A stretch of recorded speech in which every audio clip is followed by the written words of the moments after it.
Chapter 2. Nishi Akatsuki. My name is Jorge Joestar. I'm 15 years old and live in Fuku Prefecture, Japan. I'm English, but I look and probably am Japanese. For reasons I've never known, my Japanese birth parents were unable to look after me, or even intended to do so. Without even giving me a name, I was handed over to the authorities and adopted by the Joestar family. So I was given a name that could be either English or Japanese. According to Japanese law, when I turn 18, I'll have to pick either Japanese citizenship or English. At the same time, I have to select a formal name. Currently, my official name is spelled out in katakana, with no kanji or Roman letter spelling set. The Roman letters in my passport read Joji Joestar, which is super lame. If I go with Japanese citizenship, on my 18th birthday I'll have to pick kanji for the name, and currently I'm leaning towards the kanji for transferred and child, in keeping with the Japanese idea that one's name should describe you. Since I was raised English, trying to act like I'm Japanese now feels like I'm pretending. I'm used to the katakana, and don't really care what my Japanese name is. As far as the English name, despite the strong objections of my family, I'm dead set on George, so I write it like that any time I get the chance. I'm not the least bit Latin, but my friends all call me Jojo, and I get called Detective Jojo a lot. But if I went with George with a G, the name Jojo would be impossible. If nothing else, Joji wouldn't cause any problems with the nickname, but if I let any native English speakers read it, they'd never pronounce it right. Joji's the reading by and for Japanese speakers. If details don't add up right, I get agitated and start searching for a better way. This trait has led to my room being very clean and made me a great detective. And that very trait is getting up my nose right now. Something had been bothering me for a while and was coming to a head. This particular itch had been nagging me for the last couple of years, ever since I solved 15 locked room mysteries in a row, but 2 serial killer investigations had distracted me for basically this entire year. But now that I successfully caught the triplet dismemberment psycho, Guru Maijin, and had received word that they'd finally tracked down the serial torturer nail peeler after his daring escape 6 months back, I was finally able to relax. I made a full report of my escapades to my father, who, a victim of a particularly misguided attempt at selecting a Japanese-sounding name, was named Joji Joestar. Then I went to bed, and finally remembered the source of my discontent. Specifically, a newspaper article that laid out the locations of the 15 locked room mysteries on a map of Fuku Prefecture. All the cases had happened in the northern half of Fuku, in the area called Weihoku. The newspaper article numbered them in the order they'd been committed. In other words, the order the victims died. This made sense from a news perspective, but my immediate thought was that it was totally the wrong approach to these particular cases. The trick to locked room mysteries lies in their discovery. The realization that the room has been locked from the inside is what defines them. The killer's job ends with the discovery. I made a mental map of them numbered in order of discovery, and then it shows the map, but I don't care enough to show you it, but it's like a map and it's got a bunch of numbers on it or whatever. Something about this map had been tickling the corner of my mind for a while now. My instincts told me this order had meaning. My first thought was that the locations were drifting slowly south. Each of the 15 cases had a killer, and we'd found no links between the killers, the victims, or any other aspects of the cases. But the cases did occur more or less from north to south, moving like a cold front across the map. Fuku's Reihoku area wasn't terribly large. 15 locked room mysteries happening in rapid succession was enough to make you wonder if the urge to commit a locked room murder was somehow communicable. An outbreak of the locked room murder syndrome. I had a vague memory of some experts suggesting as much on the news. Maybe it worked like dismemberment. It was a known fact that once the idea entered the public consciousness that cutting up your victim made it easier to carry, to hide the body, and to throw investigators off the track, we saw a sharp rise in the number of mutilated corpses. But if that was the case, the influence would have spread to the whole country, and the trend wouldn't have died out after only 15 cases. But it had. As far as I knew, in the year since the 15 cases, there had been no locked room mysteries at all. These 15 were an isolated group. They looked like they had no connections, or someone was making them look that way. I opened the mental map again and stared at it. Was there a pattern that lay beneath the seemingly random spread? Some principle at work? Something beyond the general spread to the south? A boundary or border? These were locked room murders. They took place in enclosed areas. If there was some sort of border around each of them, why had the word border caught my attention? Maps have an outline around them, marking the borders of the location or place depicted. I felt sure the scenes of each crime weren't scattered at random, but carefully placed at appropriate distances, placed as far away from each other as the border allowed. But I couldn't quite see where the boundaries were. Why not? There'd be no cases discovered in the city of Takefu, leaving a big white square, and that felt like it was getting in the way of me seeing the pattern. If a 16th case had happened there, then the map would have made a lot more sense. I thought, and suddenly I saw it. That gap had its own borders, dividing up the map neatly. A large 4x4 grid laid over the map. It had been right under my nose all along, but the blank space had blinded me to it. Looked at this way, I instantly knew that blank space, the empty square, was the key to everything. This was a giant 15-piece puzzle. I solved the puzzle an instant later. It was easy. I only had to move each piece a single square. Each number was only one square away from sequential order. Since they'd moved in different directions, it appeared at random, but order lurked next door. There's a bunch of illustrations here of, puzzles and shit, but I can't, I don't know how to get them up. Also, I'm too lazy. Fuck off. Having solved this 2-year-old puzzle, I wondered what it meant. A 15 puzzle. If there was a puzzle, then someone must have designed it, and if it was hidden, that meant it was a message to whoever discovered it. Was someone trying to tell me something? When this flood of locked room murders had happened 2 years ago, the police and I had, of course, searched thoroughly for any connection between them, and verified countless times that there was no such thing. Was there really someone directing all the individual killers? The trick they'd used were all different.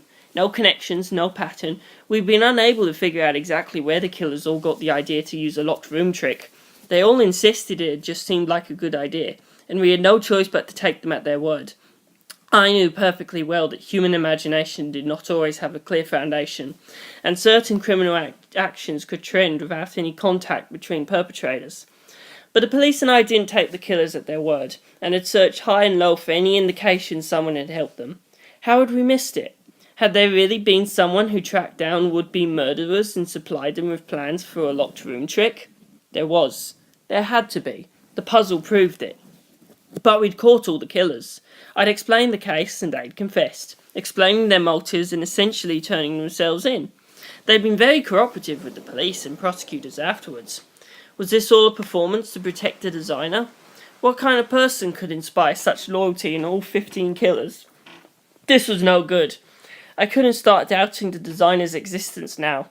Throughout the case we'd been constantly of the opinion that there should be one, but the evidence said otherwise.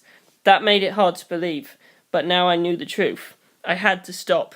If this puzzle existed, then someone had to have made it. I had to focus on deciphering the message contained within the puzzle. I looked over my mental map of the puzzle again. A simple 15 puzzle. Each number moved a single square away from the starting position. Starting from the blank space, all you had to do was move the number that belonged there into the gap and the puzzle solved itself. I checked the order of moves again. Blank 10, 14, 13, 9, 5, 1, 2, 6, 7, 3, 4, 8, 12, 11, 15. Was this supposed to indicate a domino murder exchange sequence? If the victim from the 10th case was killed by the killer of the 14th case, and the victim in 14 was killed by the 13 killer, if the killers had traded places, allowing those with actual motives for the killing to establish alibis at the time of death and evade suspicion, would that make sense? But in that case, there was no indication who could have killed the victim in the 15th case. If the domino murder exchange were to complete, the murdered in case 10 would have to kill the victim in case 15, but that wasn't shown anywhere in the puzzle. If I was to correctly read the implications of this puzzle in terms of a domino murder exchange, the 10th case's killer would have killed the victim in the blank space, and as yet undiscovered 16th locked room, and the killer in the 15th case would have committed the murders in both the 11th and the 15th cases. The true killer in the 16th case would have kept his hands clean. So did that mean he was the one behind the whole shebang? No. I was trying too hard to find answers in this puzzle. The whole point of exchanging murders was to get yourself a cast-iron alibi and keep yourself off the list of suspects. But in all 15 cases, the killers had been arrested, confessed, sent to the courts and were starting to stand trial, with the possible exception of the killer in some hypothetical extra case that might occupy the blank spot. Nobody got away with anything. If they'd been so desperate to avoid suspicion that they'd do something as risky as trade murders, hadn't they been caught a little too easily? No. These 15 murders may have taken place in a relatively short time period of a year, but it wasn't like they happened all the same time. They were spread evenly out across the full 12 months. So the first locked room mystery had already been solved by the time the third was discovered, the killer identified. The cases were being steadily solved as the new locked rooms were found. It was absolutely impossible for the ninth killer to have actually committed the 13th murder as the puzzle implied. By the time that case happened, I'd already identified the killer in the ninth case. The police had taken him into custody and he was behind bars. For the same reasons, the killer from the fifth case could never have murdered the ninth victim, and the killer in the first case could never have committed the fifth crime. This could only fit the model of a domino murder exchange if I had been wrong about all the killers I've caught, if all those on trial were taking the fall for the real culprit. But that was impossible. Why? Because I was a detective, and if I felt I was right about something, I was never wrong. These killers were the killers. The domino murder exchange theory itself was wrong. If I had the right killers, those cases were closed. Solved. Then if I focused less on the numbers themselves and more on the nature of the 15 puzzle, was the intent to suggest that the locked room murders had each occurred somewhere other than they would normally have happened? The 10th case would have happened in the blank space, the 14 would have happened where the 10th was discovered, with each successive murder committed in the wrong location? Did that work?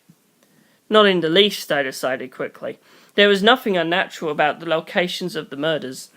Of the 15 cases, 2 had occurred in tourist attractions, but the others had all occurred in homes belonging to the killers, victims, or friends. Each trick had been tied specifically to the layout of the room, and no particular contortions had been required to make them work. The trick used to lock the room in case 14 would never have worked to the location used in case 10. It was impossible to divorce the tricks from the rooms they locked. A locked room trick can only be manufactured from the geography of the room, the placement of furniture, accents, of cracked string or wire that could be run through, of hiding places. These specifics were different at each location. What the killer could physically do was different in each case, as different as the people involved. It went without saying, finding tricks that could be used at 15 locations was highly improbable. No, it was impossible. 4 of the 15 cases had taken place in 4 of the strangest buildings in Fuku, and used the bizarre nature of those buildings as an essential component of the trick. No trick that involved moving walls and floors, or ceilings that turned upside down could possibly be used anywhere else. The locked room murders had been used in the right place by the right people. I'd solved each of them correctly. Those cases were over. So what was this puzzle? If I assumed that I had solved everything correctly, the meaning of this could not be that the real solution would only be seen if I shifted everything. There must be something else. Something new. The 15 locked room mysteries were of no importance, and I had to examine the meaning of this puzzle from the surface. The simplest reading was the correct one. Namely, that because each number had been shifted, a new extra space had been left behind.